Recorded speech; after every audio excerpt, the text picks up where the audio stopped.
Bella, binuking ang bagong nagpapasaya kay Kim.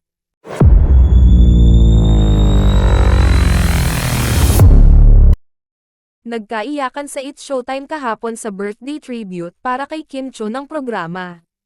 Sa nasabing noontime show ay isa-isang nagbigay ng birthday message para kay Kim ang kanyang It's Showtime family. Naroon din Ate Lakam ni Kim na talagang sinurpresa pa ang kapatid sa kanyang production numbers kasama sina Bella Padilla at Kalad Karen. Nang nagbibigay na ng birthday message ang co-hosts niya ay nagsimula ng maging emosyonal ni Kim. Nagsimulang mapaiyak si Kim sa message ni Vong Navarro na naging emosyonal din habang sinasabi na never siyang iniwan ni Kimi noong time na down siya. Kasi nung down ako, nandun ka, naiiyak na sabi ni Vong. Hindi mo ko pinabayaan don. May mga request ako sa yung binigay mo na dapat, hindi mo na kailangang gawin pero dahil nanatili yung pagiging magkaibigan natin, nandun ka to support me. Kaya anytime na kailangan mo ako, andito lang ako. I love you, ang tagos sa pusong mensahe ni Vong.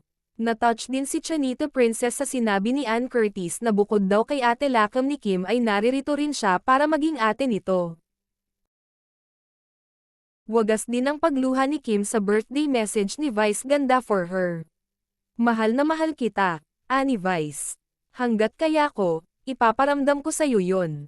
Gusto kong maramdaman mo na minamahal ka kasi masarap sa pakiramdam yun Gusto ko, maramdaman mo yung pakiramdam na yun ulit. At hindi matatapos na nararamdaman mo yun, na minamahal ka. Kasi kamahal-mahal ka. At mahal kita talaga. Siyempre, naging emosyonal pareho ang magkapatid na Kim at Lakam sa birthday message ng huli.